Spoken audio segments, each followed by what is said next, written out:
Welcome to Happy Talks with Dr. Alice and Donovan. Dr. Alice Fong is a holistic naturopathic doctor and founder of Amor de Soi Wellness, and Donovan Jensen is a software engineer and founder of HowToHappy.com. Together, they're out to cause more happiness in the world. Hi, everyone. Welcome to Happy Talks. So today we are going to be talking about self-love and self-acceptance. One of my favorite topics, and basically the theme of my business name, is actually called Amor de Soi Wellness, which stands for love of self, which is not about loving yourself in a narcissistic way, but actually loving yourself as a means to survive. Because if you're not taking care of yourself, if you're not actually, looking out for your interests, constantly giving, that can really impact your own well-being, and then you can't really contribute to others. So as far as the topic of self-love, why this is very, personal and meaningful to me is, I kind of have this theory that, like, the human condition is to feel like you're not good enough, that there's this lack of self-love that's, we start with it as a child where, we're happy and fulfilled, and then, someone doesn't want to play with you, or a boy rejects you, or something happens in life where you just feel like, oh, why don't they like me? And then you kind of start to doubt yourself. So it's not like we start as these whole happy human beings, and then over time, like, life kind of degrades us because of like rejection or hurt or pain and sorrow. And that kind of, I think, takes away from our self-worth, and we kind of allow others to kind of determine our self-worth. And it kind of takes a lot of training and personal development to rediscover that again. That's my first initial thoughts. What are your thoughts, Donovan? Yeah, I think that touches on a couple things for me. One of which is, it seems to me that it is very common, like you were saying, to kind of get our self-worth and our acceptance into a place where it's contingent on other people's beliefs or interactions or things like that. Like, I feel like that is, I don't want to say the default, because I don't know if it's a default, but it just seems like that happens to quite a few people. And you need some sort of like training or effort, or basically something to break you out of and be able to see the difference between, just like intrinsic worth and the way that you interact with others. Because I would guess that pretty much no matter who you are, some percentage, now the percentage might change, but some percentage of interactions is going to be unpleasant. Like, not everyone is going to like you. And even if they do, sometimes they're going to do things that you don't like. And I think that when you don't have any tools to kind of deal with some of these interactions, it can easily be interpreted as, oh, this thing happened, I don't like it, and that must also mean that they don't like me, which means that I'm probably not a good person. And then, it can kind of snowball from there. So for me, this is a topic that's really interesting, because it's something that I noticed changed for me. Like, at some point in the past, I used to really care a lot what other people thought, and it used to impact my self-worth and value a lot. And now it doesn't as much. And maybe it'll come up throughout the course of this conversation, but I've actually had a little bit of a hard time pinning down exactly what pieces actually created that change. So it'll be interesting as we talk to see if some of that comes up, and I can see some of the inflection points for at least my own journey. Right. Yeah. For me, one thing that I discovered as an adult, actually only just a few years ago, I mean, I had done a lot of personal development work and counseling and all sorts of different tools. And what I discovered a few years ago was realizing, kind of going back in my past, what I had worked out in therapy was that, when I was 8, I remember like my therapist saying something, go back to a time in your life where you didn't feel like you were good enough or unworthy or a disappointment of that sort. And one of the memories that came up for me when I was 8 years old, and I don't even remember if I shared the story, but when I was 8 years old, I felt like I was a disappointment of a daughter to my father because he wanted me to take this Chinese water painting class and I didn't want to take it. And so when I finally worked up the courage to tell him that, I felt like, and I don't even remember how he responded, but I just remember feeling like such a disappointment of a daughter and like not good enough. And that kind of had me withhold my love from him because I was just like, well, I'm not good enough, because I'm not doing the thing that he wanted me to do.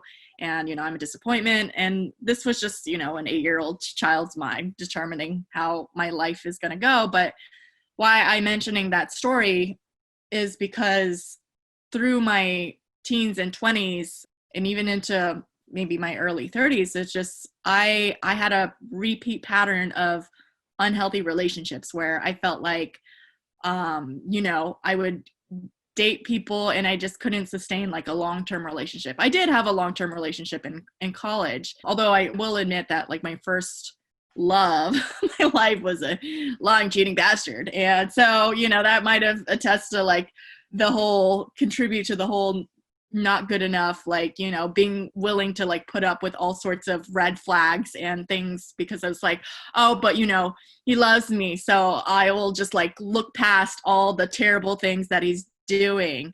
And just because, I need the love and, I don't know what I'm going to do without it. So I did have a healthy 1-year relationship after that. But then for some reason, I went through like this series of short-term relationships where it started out where he was really interested in me and it was going well. And, it was like he was pursuing me and then something would flip around like month 1 or 2 or 3. And then it just seemed like he would just get cold and distant, just like my father. And then I would get more insecure because it felt like he was pulling away. So I would try to be more clingy. And then that would just feed into the loop of him pulling away more. So it was just like a vicious cycle of him pulling, then me like pushing for more and wanting more and like trying to hold on to it more. And it really took a lot of self-worth, a lot of books and courses and therapy and all sorts of tools to really have me discover that, if he doesn't want to be with me for me, then that's someone I don't want to be with. I don't have to like pull all the tricks and the stops and try to like hold him down and tie him down. It just makes him want to run more. And it really took something for me to figure out like my worth in that journey of relationships and love and dating. And I don't know about how it is for you and for men in general, but I just know that a lot of women have this experience where they're just putting up with a lot of not so great things. They're not really, setting their ground for their own worth. They're not willing to walk away when it's not necessarily a good situation.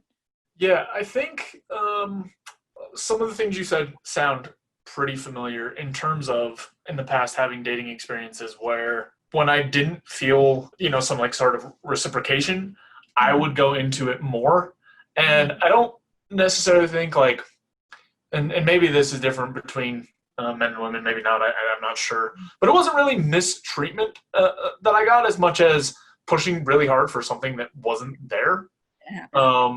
And again, like you were saying, like that didn't really foster the relationship at all. Mm-hmm. So while you were talking about that, I was thinking that that's actually one of the things that changed for me in general for higher like self-worth is having multiple avenues to kind of direct my attention. And by that I mean in earlier times I would get so hyper focused on this one thing or person and trying to get it, and if it wasn't perfect and it wasn't exactly how I expected it to be or wanted it to be, I would feel really frustrated and I would feel like I had some sort of problem with myself. Yeah. Where now there's so many ways that I can see to direct my attention and energy that if one particular piece isn't going exactly perfectly as I expect, it's really easy for me, or at least a lot easier, to depersonalize from that specific thing and invest in other areas. Now, that doesn't mean like, oh, as soon as something that I don't like happens, I'm just going to bail and give up on it. But I think the difference is how much focus goes into those pieces. So like before it would just be like, I went on this date. I tried to talk to this girl. She's not answering. Like, this is horrible. What's wrong with me? Blah, blah, blah, blah. Whereas I feel like it fell into a more natural rhythm when it was like, okay, I went out. I have a million other things that I would like to do. I'm going to focus on this. And then it would be like, eventually that thread would bubble back up and I'd be like, oh yeah, like that was nice. I should try to set up something else. Like that setup was so much better for me than what I was doing in the past. So it seems a little bit off because it's not like a direct thing to like instantly my confidence went up, but I did realize that that's one of the things that helped me in that realm. And in general, like just in general, when one thing isn't working out super perfectly, having other things has helped me a little bit. Yeah. I agree. It's just to add to what you were saying, I think it helps to recognize that, if they're not giving you the same amount of attention or effort of putting into any relationship takes work, but if they're not reciprocating that or they're, doing their own thing, then yeah, doing your own thing, you should have a full life. I'm always saying your happiness shouldn't be reliant on anyone except yourself. That's the first and foremost rule. So, and it also goes the other way. It's like you're suffering, you're responsible for that for yourself too. And that even though that's not always the pleasant thing to hear, being like, oh, well, they're the pain, they're being a jerk, whatever. But actually being like, if you can be responsible for your own suffering as well as your own happiness, that actually gives you power over the situation and how it causes you to react, and being like, yeah, maybe they're not as responsive as they like, but I have all these other things that are going on in my life. So if they're not going to give me the same type of attention that I'm giving them, then okay, well then that's fine. I'm not going to push more for something that's because that usually doesn't really work in the first place, and it might propel them further away. But if it's just like, if you're wanting more and the other person's not, then it's just like you have to decide for yourself, is that worth pursuing if they're not being willing to put in the same amount of effort?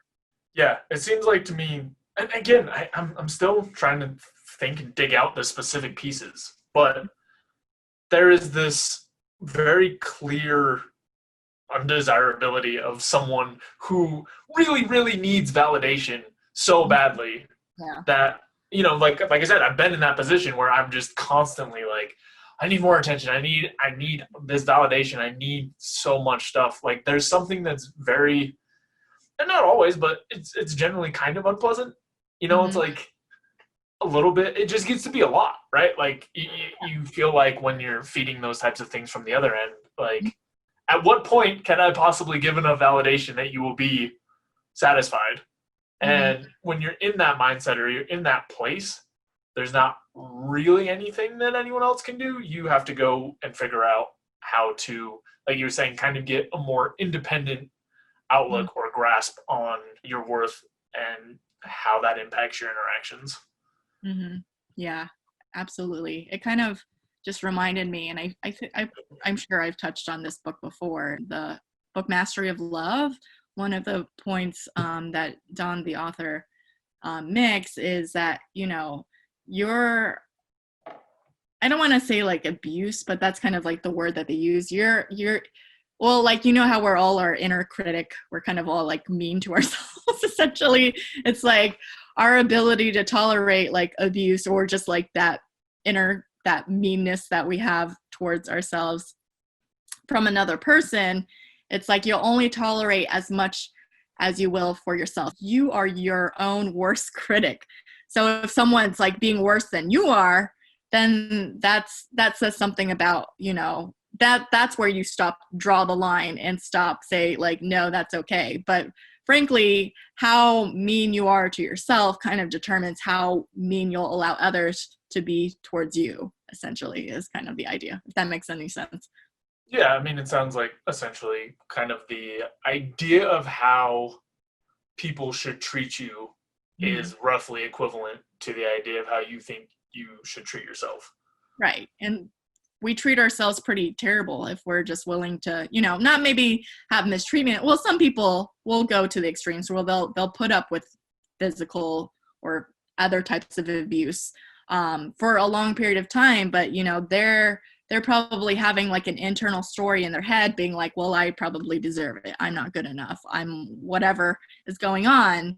That allows them to stay in the situation that they are. And maybe not everyone's to that extreme, but, you know, to a lesser degree, you know, maybe that person isn't just not abusing you, but just like they're not responding to you in the way, but you're willing to put up with it because you're like, well, I love him or I love her. And it's just like, you know, I'm willing to take that on because of, you know, I'm willing.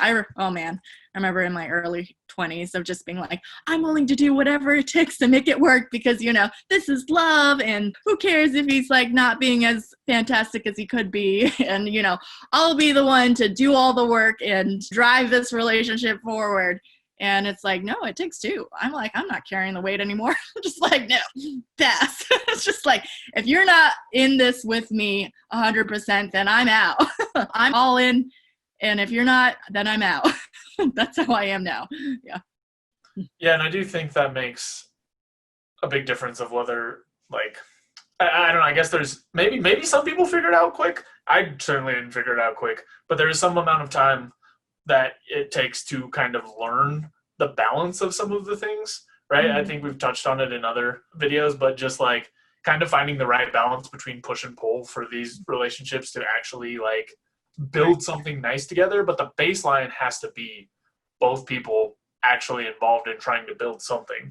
Like you can't just build it by yourself. And I know for me, at least, I've had to live through that before I could learn it. Maybe some other people are smarter and figured it out before that. But having someone on your side and being able to distinguish the difference when it comes to this like self-acceptance, particularly in terms of relationships, like being able to determine those two things makes a huge difference. It turns it from, okay, this person isn't involved in this project with me. I guess I'm out.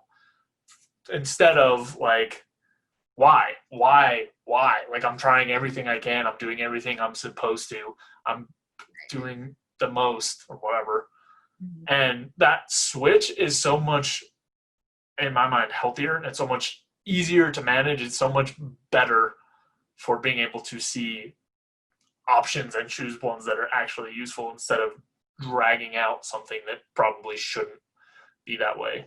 Another thing that I thought of while you were talking is it actually made me think of a tool that I've actually found really useful, which is seeing the difference between, like, how do I put this?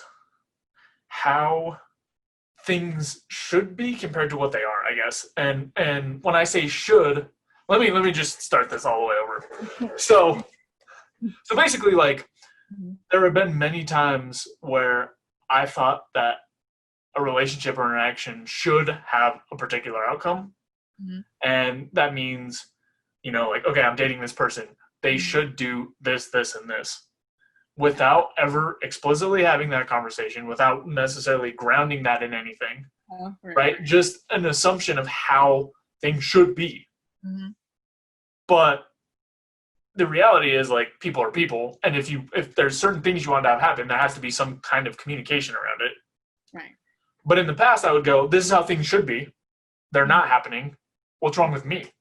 Right? It was like this weird loop that I would go through where I'd be like, she should act this way if she likes me. Yeah. She's not acting this way, so she doesn't. So what's wrong with me?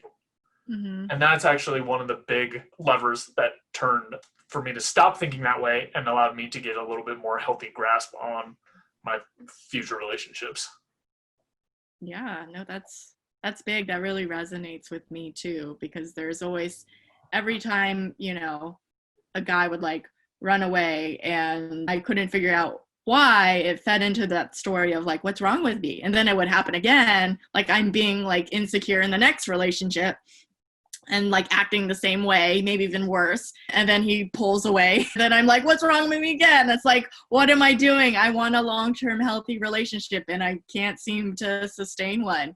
And I don't know what's wrong with me. And then that's like feeding into the next relationship and the next. And it really, what broke the pattern was realizing that, yeah, I like also repairing that story that I had about my father, you know, thinking that I'm not good enough and And realizing after I talked to my dad about that story as an adult, I never told him that when I was in therapy, but I told him about that later as an adult. And he's like, I never cared that you didn't take that class. And I was like, oh my God, that changes everything. And so, me thinking that I wasn't a good enough daughter and a disappointment was just like this whole story in my head. And when I could let that go, I could let go also these stories of like not being good enough, what's wrong with me in the dating world, and just being like, no, I'm a good person. I am a catch. I'm smart, and I've been told I'm attractive. I've got a lot of qualities going for me, and whatever their issue is, maybe they're a committophobe or I don't know what it is, but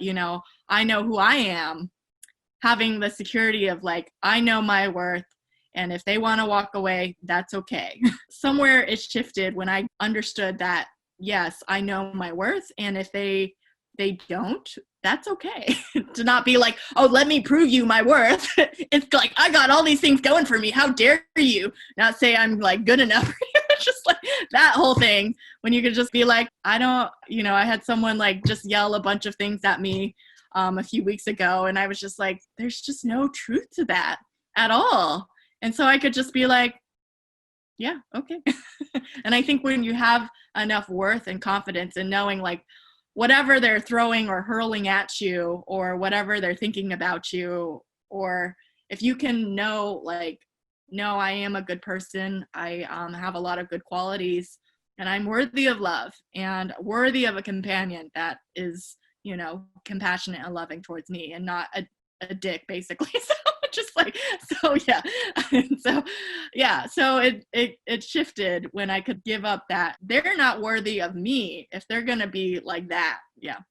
So turning it around in a way.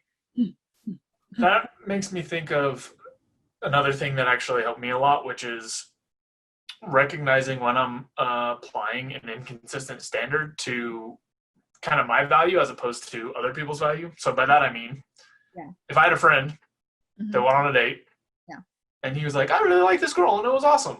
And then I texted her, and she didn't text me back.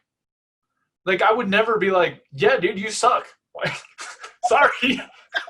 You know what I mean? Like, when you externalize it to someone else, right. It's like, I don't know what's going on with her, but she doesn't want to respond for whatever reason. That doesn't mean anything about you. Right. So don't worry about it. Right. Yeah. But like, I think sometimes it's harder to apply it to yourself, but I've gone through periods of actively looking at a situation and saying like, okay, if this was someone else, how would I feel about their worth? Right. So most of the time what it is, if it was someone else, then I see like, okay, even if, let's say I made a mistake and I did something that was rude. Yeah. And I'm feeling bad about it. Like, wow, I'm a terrible person. I did this thing and it's really bad. Yeah. If I'm thinking about someone else doing the same thing, like one of my friends coming to me and saying, hey, I did this thing and it was bad and I feel bad about it and I don't think I should have done it. Mm-hmm. Like, I don't think that my response would be, I don't care, like, you're a terrible person. So that's good. That's helped me a couple times. And again, it can kind of be hard in the moment, but actually, when I have remembered it, applying that standard to an imaginary external person and then seeing the difference, right? Because it's really unfair if you apply the standard to yourself here and everyone else is here. Right. Like, everyone is human. Like, we're human. Just because we're having the actual experience doesn't make us, magically a million times better and supposed to be perfect. Mm-hmm. So that is one thing that's really helped me a lot. That what you were saying kind of reminded me of. Yeah, no, I really think that's a great strategy to kind of separate yourself from the situation and kind of like see yourself as a third party in a way. And I think, it kind of goes back to like, we're always hardest on ourselves compared to other people. But when you like externalize, like if I was saying that to, or a friend was saying that to me, like, oh, this girl didn't text me back. You wouldn't be like, well, clearly you were awful on the date. And, and there's obviously, it's just like, maybe she wasn't feeling it. And, she wasn't that interested, and it doesn't mean anything. It doesn't mean you're a bad date or anything like that. Just, sometimes people don't always click, and that's okay. And just like let it go versus being like, oh, what if I said this right? Or what if it was that like one joke that didn't vibe well? Or what if it was like, and I'm guilty of that too, where I would be like, oh, like, let's break down the whole night. Where exactly did I go wrong? What happened? Was it this text, or like, did this offend him? Or was like this whole spiral? And when I could give up all of that and be like, you know what? If he doesn't want to be with me, then that's someone I don't want to be with. And do I want to be with someone who ghosts me on text? No, that is not what I want to be with. So, yeah. Yeah, and I think there's some value to being able to take situations and kind of think about them a little bit for pros and cons. But I imagine what you're talking about, which I've done a million times, is like micro-analyzing every detail with a super negative frame of like, was my breath smelling? And did I breathe like right in her nose? Or like all this like weird, super specific stuff where, yeah, like a quick like, how did that go? Was there anything that like I did that I didn't mean to do, or that, I wasn't putting out my best self? Yeah. But definitely not this like little micro analysis with, and I think most importantly, all these negative frames, right? Like, oh, do you know what I did? I accidentally kicked her a little bit under the table, and like, that must have I'm a been terrible person. Like, right. that's way too much. But yeah. I've seen it, and I mean, I'm sure most people have experienced this. You can see in other people some of the same traps that we probably fall for, which is like, oh, well, do you think it's because I wore this button-up shirt instead of this non-button shirt? And it's like, no, dude, that's for sure not the reason. Like, I have no idea why you're thinking of that, but that's for sure not that's not what's going on. How did that even occur to you? Yeah. I don't even remember what I wore. Yeah. Any other thoughts or that you want to add to self-acceptance and self-love? Or I mean, like I said, it's something that I think is really important, because if you don't get it figured out, right, then it's something that can kind of slow you down or trap you at every step of everything else that you try to do. Because if you don't feel like you're a worthy human being and you don't think you have value, right, you either won't go for a lot of things or will allow a lot of bad things to happen to you. And again, it's something that I would actually like to spend more time around, because a lot of my projects or work or things that I've done assume that baseline, but that's not true for everyone, right? So that's actually something that I'm considering spending a lot more time thinking about and investing in, because that foundation is so important for being able to be happy. Absolutely. Because like I said, you have it from both sides. You're less likely to go out and do stuff that's probably going to make you feel fulfilled and feel better, and you're more likely to accept things that are going to make your life tough and miserable. So yeah, that's pretty much all I have. I may do some research and come back with a lot more ideas at some point. Always do a part 2. But yeah. Just one thing that I just want to touch on before we wrap up is the idea of, and we can make this a whole different episode, but just like, how do you find, because I feel like I'm a person that constantly seeks to improve myself and develop myself and grow, because I think that's important. But it's like, where do you draw the line of like the self-love and self-acceptance of being okay with where you are at now? Maybe I'm not exactly where I want to be, like being content with the now and the present, but also still like driving for more. And it's like, where do you draw that line? It's very kind of like, am I doing it because I feel like I'm not doing enough right now? Or is it because I do like growth and development? So it's sometimes a tricky line to figure out. Yeah, I actually do have some thoughts on that if you want to talk about it right now. Yeah, no, really, sure. So that's something I also thought about. That's been really interesting to me, because like, where's the boundary between I want to get better and oh no, like now I'm not good enough. I'm not and sure to I me, want to be. Yeah. To me, an example, or at least a way to frame it that feels okay to me, and maybe you can push back on it and we'll see where we end up. But to me, it's kind of like exercising in a sense. So like, okay, my body, how it is right now, I'm very grateful for a lot of things, right? Like I broke my collarbone a couple years ago. I couldn't move my arm like at all. And now I have a full range of motion. Like I'm so grateful for that. I'm so grateful for the position that I'm in right now and all these things. Now at the same time, I can't do like an iron flag. I don't know if you know what that is, but it's like when you hold on to a pole and then like I can't do a flag, and I think that would be cool. That would be cool. Yeah. So like, to me, I guess it's this mix of like, here's these things that I think would be cool, but then I also have gratitude for the position and the things that I already have. And I also apply that to other traits and other things that I want to work on. So for example, like, I think it'd be cool if I was way better at communicating, but I'm grateful that I've at least built up some tools. I'm grateful that I've made some progress on that. Right. And I don't know if this works for other people. I don't know if this lands, but for me, that has helped me to both be able to want to push into new realms and improve without feeling like, well, I'm not good enough now. Because I don't feel like, since I can't do a flag right now, I don't feel bad. Like, I'm not like, wow, like I'm such a loser. Because there's all these other things that I'm super grateful for that I'm already in this position. Mm-hmm. And the other part of it is I kind of have a little bit of a mindset of like, accomplishing these things takes investment. And if I haven't invested in the thing yet, then how could I possibly expect to have it? So that is to say, like, I want to be better in terms of stronger, but I'm not going to beat myself up for not being able to do a flag because I haven't been training my body in a way that would allow me to do that. So those are some of the pieces that have helped me. That's not something that I've actually really like talked with many people about very much. So I have no idea how that lands, if at all. Mm-hmm. No, I can relate to that in, same realm of like fitness. I just started lifting again. I've kind of gone in and out of weightlifting and training, and I started again at the beginning of this year.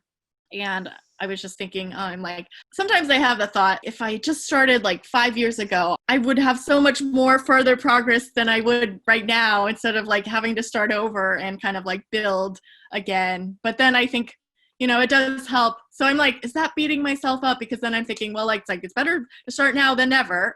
And, 5 years from now, I will definitely have increased and made gains and be able to lift way more if I never did it. So it's just like, it's the past. I sometimes do wish, I'm like, oh, if I only started this sooner, then I would be here now.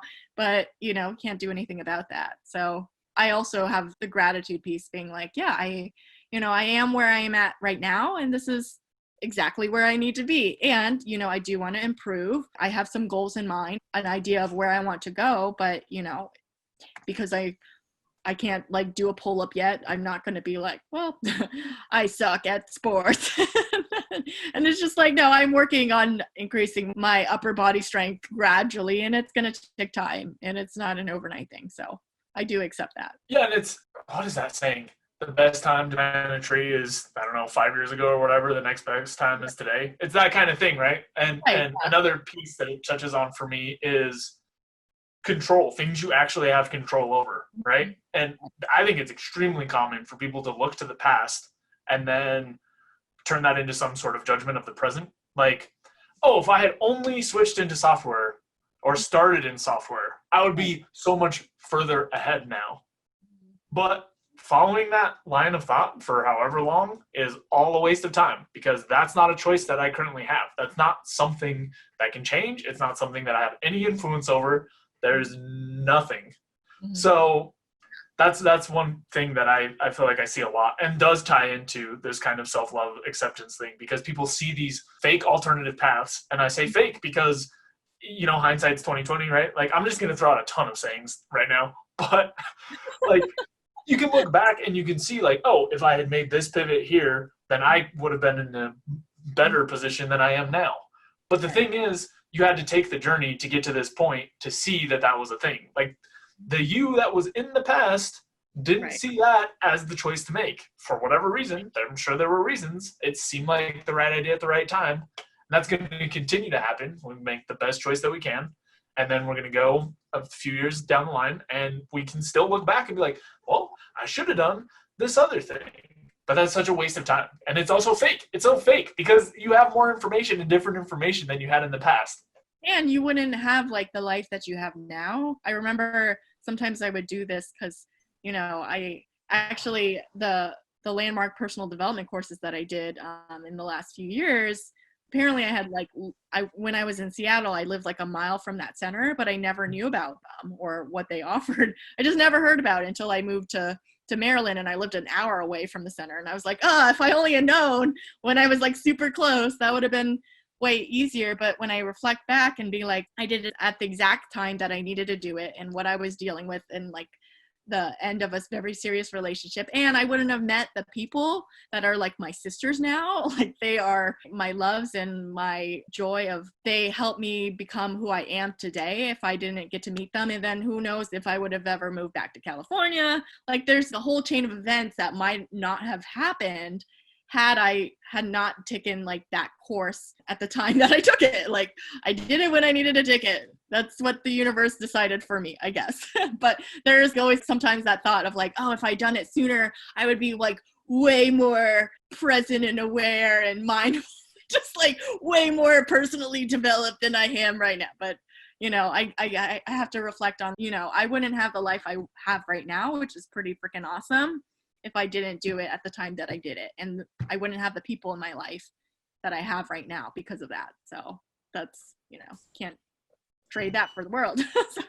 Yeah, it's easy to just cherry pick out these little tiny pieces of things and be like, oh, I could have made this one choice and all that would have happened is that I would have the same life but way better. Like, no, that's not how it works at all. It's like everything is interconnected. Everything has influences on each other. There's all this like if I had started in software, using that same example, there's no way we would be recording this right now. Because I would not have done the work or would not have developed the interest in the right way. Or maybe I would have, but I wouldn't have the same level of knowledge, if I have any at all.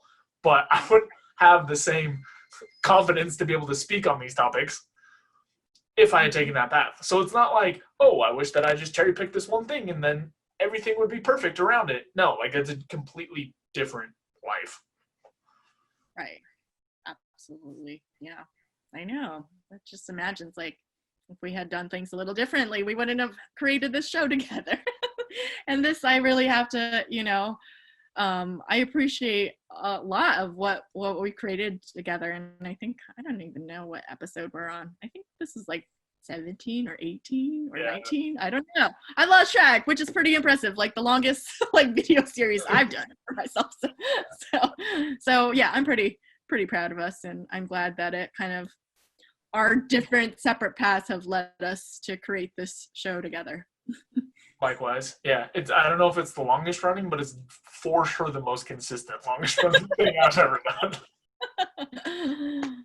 Awesome. Well, I think that's a good stopping point. And thanks everyone for watching, and we'll see you next time. You can check out more content at howtohappy.com. Also, don't forget to subscribe so you can stay up to date on the videos. We've also got a Twitter, Instagram, and Facebook that you can check out. See you next time.